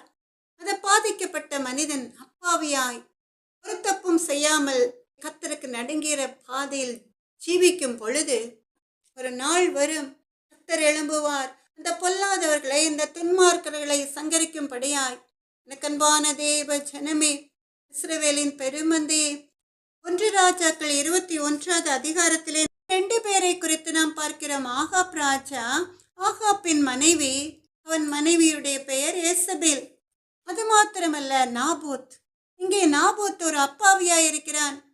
அவன் ஆகாப் ராஜா அரண்மனையின் பக்கத்திலே அவன் பிதாக்கள் கொடுத்த சுதந்திரத்தை, திராட்சை தோட்டத்தை அனுபவித்துக் கொண்டிருக்கிறான். ஆனால் இந்த ஆகாப் ராஜா என்ன செய்கிறான்? நாபோத்தின் திராட்சை தோட்டத்தின் மேல் கவனம் வைக்கிறான். அதை விலைக்கு வாங்க அவன் நினைக்கிறான். அந்த தோட்டத்தை கீரைகள் விளைகிற ஒரு தோட்டமாய் மாற்றுவதற்காக ஆகாப் ராஜா நாபோத்திடம் பேசுகிறான், அதை எனக்கு விலைக்குத்தா என்று. ஆனால் நாபோத் என்ன செய்கிறான்? அவன் அதுக்கு சம்மதிக்கவில்லை. அவன் சொல்கிறான், இது என் பிதாக்கள் வைத்த சுதந்திரம் என்று, அதை நான் உமக்கு கொடுக்க மாட்டேன் என்று ஆகாப் ராஜாவிடம் நாபோத் தைரியமாய் சொல்கிறான். அதனால் ஆகாப் ராஜா வேதனையோடு தன் அரண்மனைக்கு திரும்புகிறான். என்ன நடக்கிறது? அதை அறிந்த ஆகாபின் மனைவி எசபேல் அப்பாவியான நாபோத்துக்கு விரோதமாய் ஒரு நிரூபத்தை எழுதி அனுப்புகிறாள். அவள் ஆகாபை பார்த்து சொல்கிறார், நீ ஒன்றுக்கும் கவலைப்படாதே, நான் எல்லாவற்றையும் பார்த்துக் கொள்கிறேன். நான் நாபோத்தின் திராட்சை தோட்டத்தை உமக்கு வாங்கி கொடுப்பேன் என்று அவள் சொல்லி நாபோத்துக்கு விரோதமான ஒரு காரியத்தை செய்கிறாள். 1 ராஜாக்கள் 21வது அதிகாரம் 9, 10 வேத வசனங்களை வாசித்தால் தெரியும் அந்த நிரூபங்களில் என்ன எழுதியிருக்கிறது என்று. 1 ராஜாக்கள் 21வது அதிகாரம் 9, 10 வேத வசனங்கள். அந்த நிரூபங்களில் அவள் எழுதினது என்னவென்றால், நீங்கள் உபவாசம் என்று பிரசித்தப்படுத்தி நாபோத்தை ஜனத்தின் முன் நிறுத்தி தேவனையும் ராஜாவையும் தூஷித்தாய் என்று அவன் மேல் சாட்சி சொல்கிற பேலியாளின் மக்களாகிய 2 பேரை அவனுக்கு எதிராக நிறுத்தி அவனை வெளியே கொண்டு போய் அவன் சாகும்படிக்கு அவனை கல்லெறியுங்கள் என்று எழுதினாள். கண்பான தேவ ஜனமே, ரப்பாவின் நாபோத்துக்கு விரோதமாய் ராஜாவின் மனைவி நிருபத்தை எழுதி அனுப்புகிறாள். அந்த நிருபங்களில் அவள் எழுதினது என்னவென்றால், நீங்கள் உபவாசம் என்று பிரசித்தப்படுத்தி நாபோத்தை ஜனத்தின் முன் நிறுத்தி தேவனையும் ராஜாவையும் தூஷித்தாய் என்று அவன் மேல் சாட்சி சொல்கிற பேலியாளின் மக்களாகிய 2 பேரை அவனுக்கு எதிராக நிறுத்தி அவனை வெளியே கொண்டு போய் அவன் சாகும்படிக்கு அவனை கல்லெறியுங்கள் என்று எழுதினாள் என்று வேதத்திலே பார்க்கிறோம். ஒரு ராணி இப்படிப்பட்ட ஒரு கட்டளையை கொடுக்கிறாள் என்றால் ஜனங்கள் உடனே அதுக்கு கீழ்ப்படிவார்கள் இல்லையா? ஏசபேலின் பொல்லாத எண்ணத்தை பார்த்தீர்களா? எவ்வளவு பெரிய பொல்லாத மனுஷி! அவள் தேவனுடைய நாமத்தை தூஷிக்கும்படியாய் அவள் சொல்கிறாள். தேவனுக்கென்று ஒரு உபவாசம் என்று ஒரு பெயரை பிரசித்தப்படுத்தி ஜனங்கள் கூடியிருக்கிற வேளையிலே, உபவாசம் என்றால் தேவ ஜனங்கள் ஒன்று கூடி உபவாசம் இருப்பார்கள் அல்லவா? அந்த நேரத்திலே நாபோத்தை அந்த ஜனங்கள் முன்னாலே நிறுத்தி அந்த நாபோத்து செய்யாத பாவத்தை அவன் மேல் சுமத்த சொல்கிறாள். என்ன காரியம் அது? தேவனையும் ராஜாவையும் அவன் தூஷித்தான் என்று. அவன் அப்படி செய்யவே இல்லை. தோட்டம் என் பிதாக்கள் வைத்த சுதந்திரம், அதை நான் சுதந்திரத்துக் கொள்வேன், அதை உமக்கு கொடுக்க முடியாது என்றுதான் அவன் சொல்கிறான். ஆனால் பொய் சொல்லும்படி இங்கே ஆகாபின் மனைவி ஏசபேல் 2 பேரை நிறுத்துகிறாள். அவர்கள் என்ன செய்தார்கள்? 1 ராஜாக்கள் 21வது அதிகாரம் 13வது வேத வசனத்திலே, அப்பொழுது பேலியாளின் மக்களாகிய 2 பேர் வந்து அவனுக்கு எதிராக உட்கார்ந்து நாபோத்து தேவனையும் ராஜாவையும் தூஷித்தான் என்று ஜனத்திற்கு முன்பாக அவன் மேல் சாட்சி சொன்னார்கள். அதற்கு பின்பு அவனை பட்டணத்திற்கு வெளியே கொண்டு போய் அவன் சாகும்படிக்கு அவனை கல்லெறிந்து கொன்று போட்டார்கள். கண்பான தேவ ஜனமே, இஸ்ரவேலின் பெருமந்தையே, அப்பாவியான நாபோத்தை பொய் சாட்சி சொல்கிற 2 பேர் அவனுக்கு விரோதமாய் பேசி அவனை கல்லெறிந்து கொன்று போடுகிறார்கள். ஏசபேல் நினைக்கிறாள், நாபோத் மரித்து போய்விட்டான், இனி ஈஸியாக அவனுடைய திராட்சை தோட்டத்தை அவளுடைய கணவர் ஆகாப் எடுத்துக்கொள்ளலாம் என்று. யார் எனக்கு விரோதமாய் எழும்ப போகிறார்கள்? யார் என்னை கேள்வி கேட்கப் போகிறார்கள் என்று. ஆனால் தேவன் ஆகாபையும் ஏசபேலையும் சும்மா விடவில்லை. இங்கே ஏசபேல் பொய் சாட்சிகளை நிறுத்தி நாபோத்தை கொன்று போடுகிறாள். அந்த ஒரு மனிதனை அவள் கொன்று போட கட்டளையிட்டதுனால தேவன் ஆகாபையும் அவன் மனைவி ஏசபேலையும் அவன் சந்ததியையும் கூட வேறறுத்து போட்டார் என்று வேதத்திலே நாம் பார்க்கிறோம். தேவன் அவர்களை சும்மா விடவில்லை. ஆகாபுடைய மனைவி கொன்றது ஒரு மனிதனை, ஆனால் தேவன் அவளுடைய சந்ததியை சங்கரிக்கும்படி கட்டளையிடுகிறார். எனக்கு விரோதமாய் வன்மம் வைத்து பொய் சாட்சி சொல்லி அவன் பிதாக்கள் வைத்த சுதந்திரத்தை அபகரிக்க நினைக்கிற பொல்லாத ஜனமே, கர்த்தருடைய பட்டயம் உன்மேலும் நீட்டப்படும். உன்மேல் மாத்திரமல்ல, உன் குடும்பத்தின் மேலும் நீட்டப்படும். நீ நினைக்கலாம், வக்கீலை சரிக்கட்டி விட்டோம், ஜட்ஜை ஏமாற்றி பொய்யான ஜட்ஜ்மெண்ட் கொடுக்க வைத்து விட்டோம் என்று, எங்களை யாரும் அசைக்க முடியாது என்று. ஆனால் ஏசாயா 5வது அதிகாரம் 20-21வது வேத வசனத்தின்படி தீமையை நன்மை என்றும் நன்மையை தீமை என்றும் சொல்லி இருளை வெளிச்சமும் வெளிச்சத்தை இருளுமாக பாவித்து கசப்பை தித்திப்பும் தித்திப்பை கசப்பும் என்று சாதிக்கிறவர்களுக்கு ஐயோ! தங்கள் பார்வைக்கு ஞானிகளும் தங்கள் எண்ணத்துக்கு புத்திமான்களுமாய் இருக்கிறவர்களுக்கு ஐயோ என்று சொல்லி நாம் வேதத்திலே பார்க்கிறோம். அதே ஏசாயா 5வது அதிகாரம் 25வது வேத வசனத்திலே நாம் பார்க்கிறோம், கர்த்தருடைய கோபம் எப்படி எழும்புகிறது என்று. ஆகையால் கர்த்தருடைய கோபம் தமது ஜனங்களுக்கு விரோதமாய் மூண்டது. அவர் தமது கையை அவர்களுக்கு விரோதமாய் நீட்டி பர்வதங்கள் அதிரத்தக்கதாயும் அவர்கள் பிணங்கள் நடுவீதிகளில் குப்பை போலாகத்தக்கதாயும் அவர்களை அடித்தார். இவை எல்லாவற்றிலும் அவருடைய கோபம் மாறாமல் இன்னும் அவருடைய கை நீட்டினபடியே இருக்கிறது என்று. கண்பான தேவ ஜனமே, இதுதான் பொய் சாட்சி சொல்கிறவருடைய முடிவு. பொய் சாட்சி சொல்ல வைக்கிறவர்களுடைய முடிவு. தாங்கள் தான் புத்திமான்கள் என்று, தங்களால் சாதிக்க முடியாத காரியங்கள் ஒன்றுமில்லை என்று பெருமையோடு அகங்காரத்தோடு சுற்றி திரிகிற மனிதர்களுக்கு இப்படித்தான் கர்த்தருடைய நியாய தீர்ப்பு. நன்மைக்கு பதிலாக தீமை செய்கிறவருடைய முடிவு அப்படித்தான். எனக்கன்பான தேவ ஜனமே, இஸ்ரவேலின் பெருமந்தே, கர்த்தருடைய அன்பு பிள்ளைகள், மனதில் கூட தீங்கான காரியத்தை எதிரிகளுக்கு நினைக்க மாட்டார்கள். அவர்கள் சங்கரிக்கப்படும்படி அவர்கள் விரும்பவே மாட்டார்கள். அவர்கள் தங்களுக்கு கேடு செய்தாலும் அவர்களுக்கு தீங்கு அவர்கள் உள்ளத்தின் ஆழத்திலிருந்து நினைக்க மாட்டார்கள். ஆனால் கர்த்தருடைய நியாய தீர்ப்பு வரும் பொழுது அவர் நீதியுள்ள நியாயாதிபதியாய் எழும்பி நீதியை சரிக்கட்டுவார். ஆமென், அல்லேலூயா. கண்பான தேவ ஜனமே, இஸ்ரவேலின் பெருமந்தே, நியாய தீர்ப்பு நாளிலும் கர்த்தருடைய உக்கிரமான கோபத்திற்கும் நீங்கள் தப்பித்து என்றென்றைக்கும் கண்ணீர் இல்லாத துக்கம் இல்லாத வாழ்க்கையை நீங்கள் சுதந்திரத்துக் கொள்ள வேண்டும் என்றால் நீங்கள் உங்கள் வாழ்க்கையிலே பொய் சாட்சிகளாய் நிற்கக்கூடாது. உண்மை பேச கற்றுக்கொள்ள வேண்டும். ஆமென், அல்லேலூயா. எந்த சூழ்நிலையிலும் பணத்துக்கு நீங்கள் அடிமையாக கூடாது. பண ஆசை எல்லா தீமைக்கும் வேறாயிருக்கிறது என்று வேதத்திலே நாம் வாசிக்கிறோம் அல்லவா?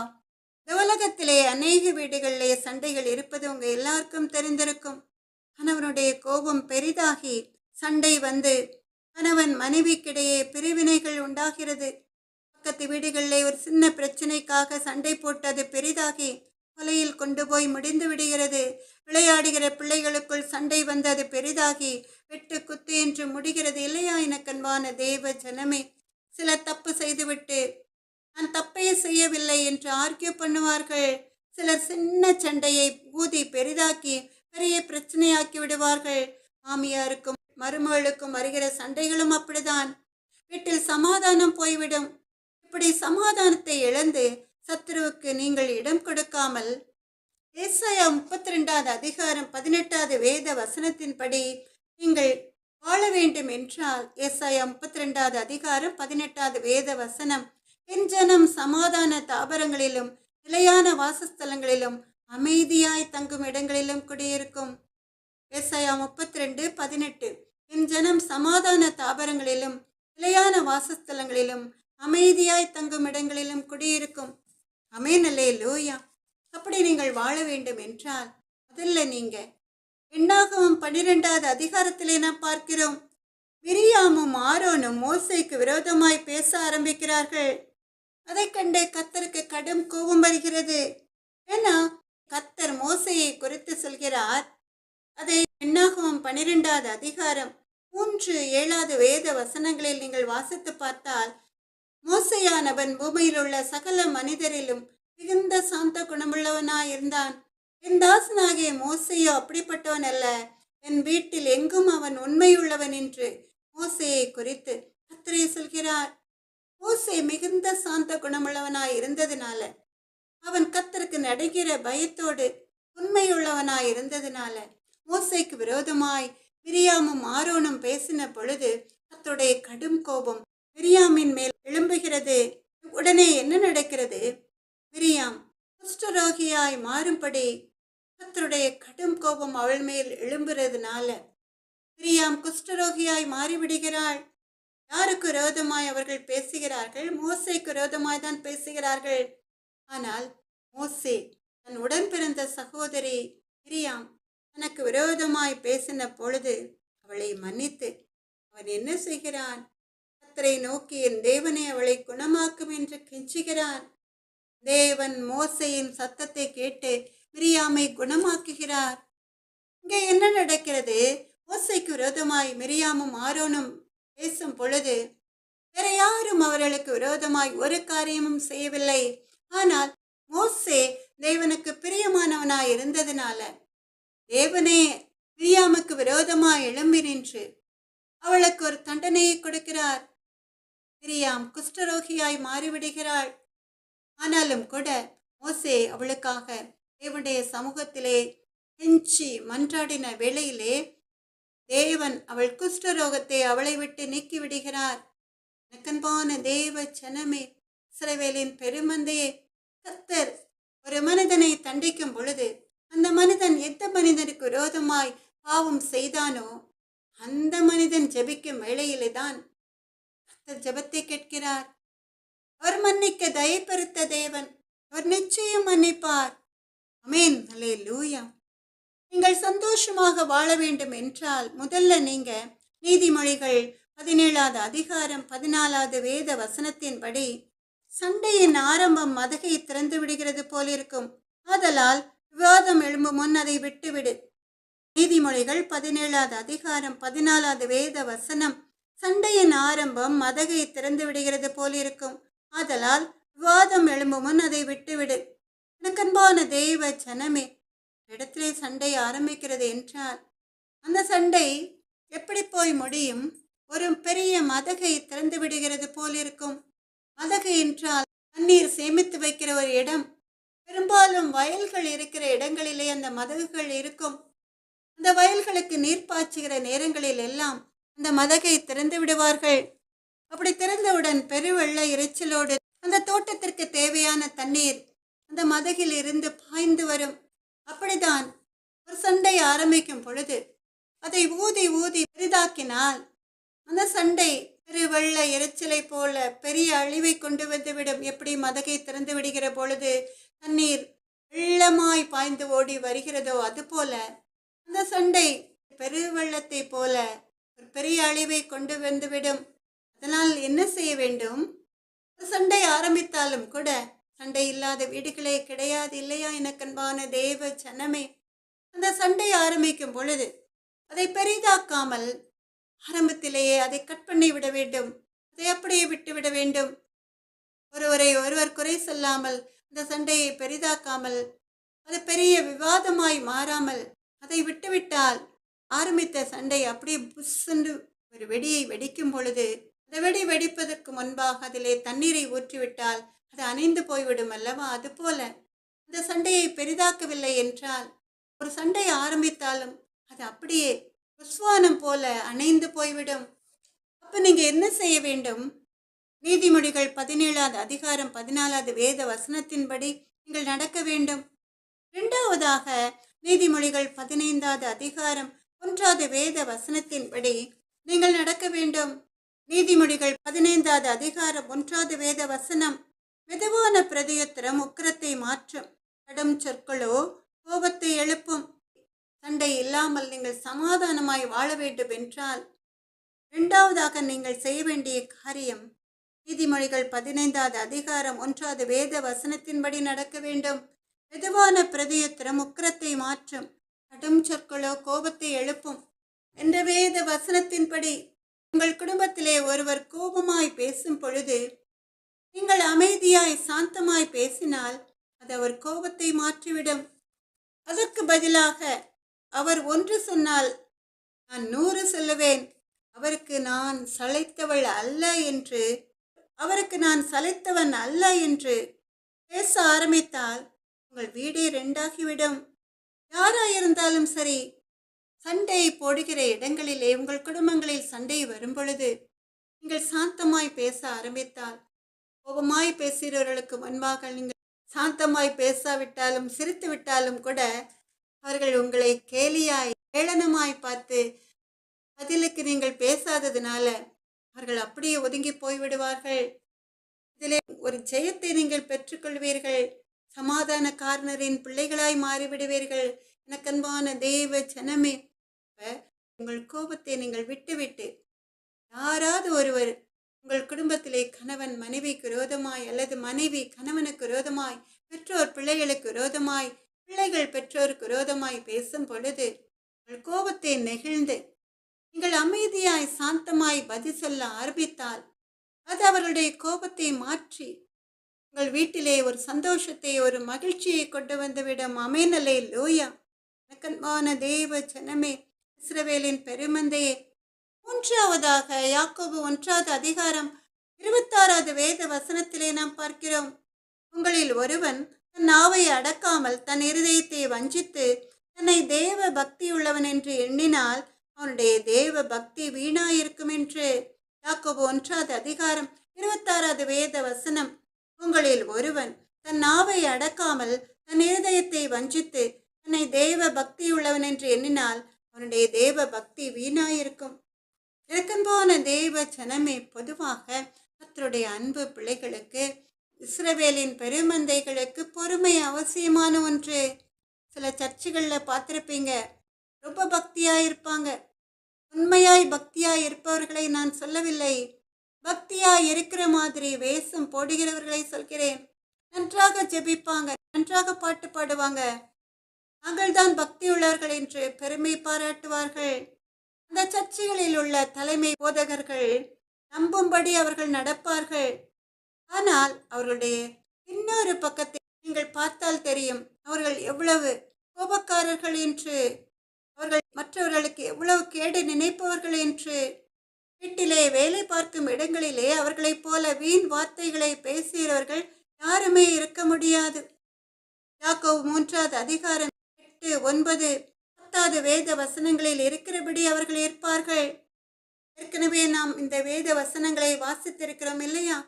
தேவனை துதிக்கிறவர்கள் வாயில் இருந்துதான் வீணான வார்த்தைகள் எழும்பும். எனக்கன்பான தேவ ஜனமே, நீங்கள் ரட்சிக்கப்பட்ட ஜனங்களாய் இருந்தால் முதல்ல சாந்த குணமுள்ளவர்களாய் இருக்க வேண்டும். எதற்கெடுத்தாலும் கோபப்பட்டு கெட்ட வார்த்தைகள் பேசுகிறவர்களாய் இருக்கக்கூடாது. யாக்கோபு 1வது அதிகாரம் 19வது வேத வசனத்தின்படி நீங்கள் நடக்கிறவர்களாய் மாற வேண்டும். யாக்கோபு 1வது அதிகாரம் 19வது வேத வசனம், ஆகையால் என் பிரியமான சகோதரரே, யாவரும் கேட்கிறதற்கு தீவிரமாயும் பேசுகிறதற்கு பொறுமையாயும் கோபிக்கிறதற்கு தாமதமாயும் இருக்க கடவர்கள். மனுஷருடைய கோபம் தேவனுடைய நீதியை நடப்பிக்க மாட்டாதே. அருமையான வேத வசனங்கள். யாக்கோபு 1வது அதிகாரம் 19, 20, 21, 22வது வேத வசனங்கள் நம்ம எல்லாரும் சேர்ந்து வாசிக்கலாமா? ஆகையால் என் பிரியமான சகோதரரே, யாவரும் கேட்கிறதற்கு தீவிரமாயும் பேசுகிறதற்கு பொறுமையாயும் கோபிக்கிறதற்கு தாமதமாயும் இருக்க கடவர்கள். மனுஷருடைய கோபம் தேவனுடைய நீதியை நடப்பிக்க மாட்டாதே. ஆகையால் நீங்கள் எல்லாவித அழுக்கையும் கொடிய துர்க்குணத்தையும் ஒழித்துவிட்டு உங்கள் உள்ளத்தில் நாட்டப்பட்டதாயும் உங்கள் ஆத்துமாக்களை ரட்சிக்க வல்லமை உள்ளதுமாய் இருக்கிற வசனத்தை சாந்தமாய் ஏற்றுக்கொள்ளுங்கள். அல்லாமலும் நீங்கள் உங்களை வஞ்சியாதபடிக்கு திரு வசனத்தை கேட்கிறவர்களாய் மாத்திரமல்ல, அதன்படி செய்கிறவர்களாயும் இருங்கள் என்று அருமையாய் யாக்கோபு எழுதின நிருபத்திலே யாக்கோபு அருமையாய் சொல்கிறார். நாம் எப்படி இருக்க வேண்டுமாம்? குறிப்பாக கர்த்தருடைய அன்பு பிள்ளைகள், ரட்சிக்கப்பட்ட ஜனங்கள் எப்படி இருக்க வேண்டுமாம்? கேட்கிறதற்கு தீவிரமாய் இருக்க வேண்டுமாம். யார் உங்களுக்கு விரோதமாய் பேசினாலும் அதை செவி கொடுப்பதற்கு நீங்கள் தீவிரமாய் இருக்க வேண்டுமாம். ஆனால் அந்த தூஷணமான வார்த்தைகளை நீங்கள் கேட்டுவிட்டு அதற்கு பதில் பேசுவதற்கு முன்பாக அவை எல்லாவற்றையும் சகிக்கிற பொறுமை உள்ளவர்களாய் இருக்க வேண்டும். அது மாத்திரமல்ல, எப்பேற்பட்ட வீணான வார்த்தைகளை பேசினாலும் நீங்கள் கோபப்படுவதற்கு தாமதமாய் இருக்க வேண்டும் என்று யாக்கோபு சொல்கிறார். ஏன்னா உங்கள் கோபம் தேவன் உங்களுக்கு கொடுக்க நினைக்கிற ஆசீர்வாதங்களுக்கு தடையாய் மாறிவிடும். அது மாத்திரமல்ல, உங்களுடைய கோபம் தேவன் செய்ய நினைக்கிற நீதியை நடப்பிக்க மாட்டாது. தேவன் எப்படி நீங்கள் செய்ய வேண்டும் என்று விரும்புகிறார்?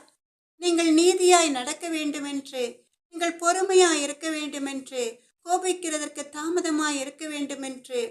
அப்ப நீங்க கோபப்பட்டால் அந்த இடத்திலே உங்கள் கோபம் எல்லா காரியங்களையும் கெடுத்துவிடும். தேவனுடைய நீதியை தொலைத்துவிடும். நீங்கள் ரட்சிக்கப்பட்ட ஜனங்கள் என்ற பெயரை உங்களுக்கு மாறிவிடும். அதனால் நீங்கள் என்ன செய்ய வேண்டுமாம்?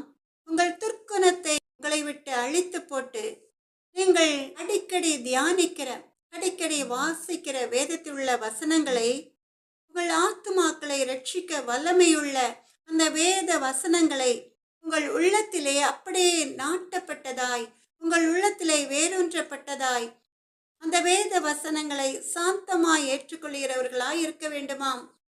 அது மாத்திரமல்ல, நீங்கள் அந்த வேத வசனத்தை செவி கொடுத்து கேட்கிறவர்களாய் மாத்திரமல்ல, அந்த வேத வசனத்தின்படி நடக்கிறவர்களாய் இருக்க வேண்டும் என்று யாக்கோபு அருமையாய் சொல்கிறார். எனக்கன்பான தேவ ஜனமே, இஸ்ரவேலின் பெருமந்தையே, ரட்சிக்கப்பட்ட ஜனங்கள் சந்தோஷமாய் வாழ வேண்டும் என்றால் நீங்கள் வேத வசனங்களை பொறுமையாய் வாசித்து, அந்த வேத வசனத்தை வாசிப்பதோடு மாத்திரமல்ல, அந்த வசனத்தின்படி நீங்கள் நடக்கிறவர்களாய் மாற வேண்டும். அப்பொழுது யாரும் உங்களுக்கு விரோதமாய் ஒரு வார்த்தையும் பேச முடியாது. உங்களை விசாரிக்கிற தகப்பன் எல்லாவற்றையும் பார்த்து கொள்வார். ஆமென், அல்லேலூயா. 4வதாக நாம் பார்க்கிறோம், நீதிமொழிகள் 17வது அதிகாரம் 28வது வேத வசனம். பேசாதிருந்தால் மூடனும் ஞானவான் என்று எண்ணப்படுவான், தன் உதடுகளை மூடுகிறவன் புத்திமான் என்று எண்ணப்படுவான் என்று. அருமையான ஒரு வேத வசனம். நீதிமொழிகள் 17வது அதிகாரம் 28வது வேத வசனம். பேசாதிருந்தால் மூடனும் ஞானவான் என்று எண்ணப்படுவான், தன் உதடுகளை மூடுகிறவன் புத்திமான் என்று எண்ணப்படுவான் என்று. அன்பான தேவ ஜனமே, இஸ்ரவேலின் பெருமந்தே, சில இடங்களில் நீங்கள் நியாயமான காரியங்களை செய்தாலும் கூட வேண்டுமென்றே உங்களை வம்புக்கு இழுக்க வேண்டும் என்று உங்கள் கண் முன்னாலேயே தீங்கான காரியத்தை பொல்லாதவர்கள் நடப்பிப்பார்கள். உங்களை குறித்து உங்கள் கண் முன்னாலே உங்களுக்கு எதிராக பேசுவார்கள். அந்த நேரங்களில் எல்லாம் சமாதான காரணரின் பிள்ளைகளாய் நீங்கள் ஜொலிக்க வேண்டும் என்றால் ஒன்றுமே எதிர்பேசாமல் வாய் மூடி மௌனியாயிருக்கலாம். உங்கள் கோபத்தை குறைத்துவிடும். அது எதிர்பேசுகிறவர்கள் உங்களை எள்ளி நகையாடுவார்கள். பத்தியா, நாங்க சொல்றதெல்லாம் கரெக்ட், அதனாலதான் அவன் எங்களுக்கு விரோதமாய் ஒரு வார்த்தையும் பேச முடியவில்லை, அதனால்தான் பேசாமல் இருக்கிறான். தப்பு அவன் செய்திருக்கிறான், தப்பு செய்யலைன்னா எங்களுக்கு விரோதமாய் அவன் பேசி இருப்பானே என்று அவர்கள் உங்களை பார்த்து எள்ளி நகையாடுவார்கள். ஆனாலும் கூட உங்கள் உதடுகள்ல கம் போட்டா எப்படி அந்த உதடுகள் இரண்டும் ஒட்டிக்கொள்ளுமோ, உங்களால் பேச முடியாது போய்விடுமோ, அதுபோல நீங்கள் பேசாமல் இருக்க வேண்டும். அது நீங்கள் நினைக்கிற காரியத்தை சாதிக்கும். அது மாத்திரமல்ல, அந்த இடத்திலே மற்றவர்கள் உங்களை பார்த்து முட்டாள்கள் என்று சொன்னாலும் கூட தேவன் உங்களை பார்த்து சொல்லுவார், நீங்கள் ஞானவான்கள் என்று, நீங்கள் புத்திமான்கள் என்று. நீங்கள் ஞானமாய் நடக்க தேவன் உங்களுக்கு ஆலோசனைகள் சொல்கிறதுனால அந்த இடத்திலே உங்களுக்கு எதிர் பேசுகிறவர்கள் தலை குடிந்து போவார்கள். நீங்க ஒன்று பேசலன்னா அங்க சண்டையே இல்லை இல்லையா? உங்களுக்கு விரோதமாய் சண்டை போட வருகிறவர்கள் அவர்கள் கத்தி ஆர்ப்பரித்து வார்த்தைகளை பேசிட்டு பதிலுக்கு நீங்கள் ஒன்றும் செய்யவில்லை என்றால் அவர்களே கலைந்து போய்விடுவார்கள். அவர்கள் நினைத்த காரியம் வாய்க்காததுனால அவர்கள் வேதனையோடு திரும்பி சென்று விடுவார்கள். ஆனால் உங்கள் ஆத்துமாக்களிலே ஒரு சந்தோஷம் நிறைந்திருக்கும். இதனால் அந்த சந்தோஷம் வரும். நான் கர்த்தருக்கு பிரியமானவன் என்று, நான் கர்த்தருக்கு பிரியமான பாதையில் நடந்ததுனால கர்த்தர் என்னை புத்திமான் என்று சொல்லுவார் என்று, கர்த்தர் கொடுத்த ஞானத்தினால் ஒரு பெரிய இக்கட்டிலிருந்து நான் விடுவிக்கப்பட்டு விட்டேன் என்று நீங்கள் மகிழ்ந்து களை கூறுவீர்கள். ஆமென், அல்லேலூயா. எனக்கு அன்பான தேவ ஜனமே, நீதிமொழிகள் 21வது அதிகாரம் 19வது வேத வசனத்திலே சொல்லப்பட்டிருக்கிறது இல்லையா? சண்டைக்காரியும் கோபக்காரியுமான ஸ்திரீயுடன் குடியிருப்பதை பார்க்கிலும் வனாந்திரத்தில் குடியிருப்பது நலம் என்று. அதே நீதிமொழிகள் 21வது அதிகாரம் 9வது வேத வசனத்திலே சொல்லப்பட்டிருக்கிறது. சண்டைக்காரியோடு ஒரு பெரிய வீட்டில் குடியிருப்பதை பார்க்கிலும் வீட்டில் மேல் ஒரு மூலையில் தங்கியிருப்பதே நலம் என்று. எப்படி அருமையாய் பெண்களை குறித்த வேதத்திலே சொல்லப்பட்டிருக்கிறது. கர்த்தருடைய அன்பு பிள்ளைகளை குறித்து அல்ல, சண்டை போடுகிற பெண்களை குறித்து. அவர்களோட குடியிருப்பதை பார்க்கிலும் காட்டிலே சென்று குடியிருக்கலாம் என்று. அது மாத்திரமல்ல, பொல்லாத கோபக்காரியான ஸ்திரீகளுடன் குடியிருப்பதை பார்க்கிலும் வீட்டிலே ஒரு மூலையிலே ஒரு ஓரமாய் ஒதுங்கி தங்கியிருக்கலாம் என்று. இவ்வளவு வேதனையான காரியம் இல்லையா? நக்கன்பான தெய்வ ஜனமே, ஆனால் பெண்களாகிய நீங்கள் இப்படிப்பட்ட சண்டைக்காரிகளோடு பொல்லாத கோபக்காரிகளோடு கலவாமல் தனித்து நின்று சாதிக்க வேண்டும். ஆமென், அல்லேலூயா. இதைத்தான் கர்த்தர் உங்களிடமிருந்து எதிர்பார்ப்பார். எனக்கன்பான தேவ ஜனமே, வழக்கு வியாஜ்யங்களில் ஜட்ஜுகள் எப்படி நடக்க வேண்டும் என்று வேதத்திலே தெளிவாய் அழகாய் சொல்லப்பட்டிருக்கிறது. ஜட்ஜுகள் இந்த வேத வசனத்தின்படி நடக்க ஆரம்பித்தால் தேசத்திலே சமாதானம் உண்டாகுமே, ஜட்ஜுகள் வாழ்க்கையிலே செழிப்பு உண்டாகுமே. பாகமம் 25வது அதிகாரம் 1வது வேத வசனத்தின்படி அவர்கள் நடக்க வேண்டும். மனிதருக்குள்ளே வழக்குண்டாய் அவர்கள் நியாயம் விசாரிக்கப்பட நியாயஸ்தலத்திலே வந்தால் நியாயாதிபதிகள் நீதிமானை நீதிமான் என்றும் குற்றவாளியை குற்றவாளி என்றும் தீர்க்க கடவர்கள். ஆமென், அல்லேலூயா. பாகமம் 25வது அதிகாரம் 1வது வேத வசனம். மனிதருக்குள்ளே வழக்குண்டாய் அவர்கள் நியாயம் விசாரிக்கப்பட நியாயஸ்தலத்திலே வந்தால் நியாயாதிபதிகள் நீதிமானை நீதிமான் என்றும் குற்றவாளியை குற்றவாளி என்றும் தீர்க்க கடவர்கள் என்று கர்த்தர் நியாயாதிபதிகளை பார்த்து கட்டளையிடுகிறார்.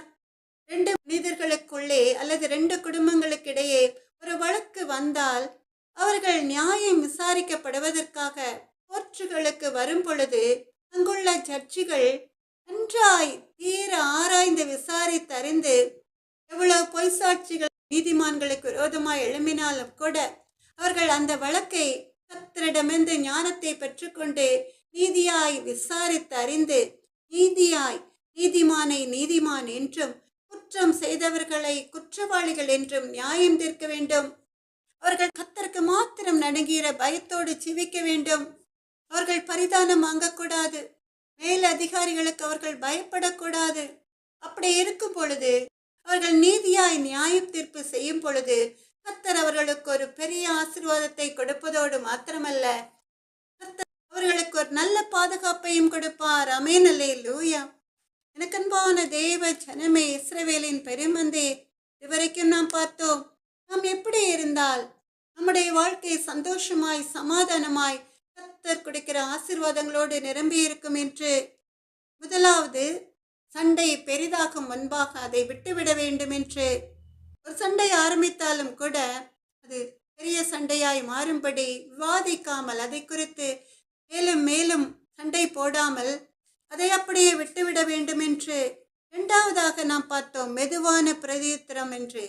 கோபமாய் ஒருவர் பேசும் பொழுது பதிலுக்கு கடும் சொற்கள் நீங்கள் பேசாமல் சாந்தமாய் பேசினால் அது அவருடைய இருக்கிற கோபத்தை மாற்றும் என்று.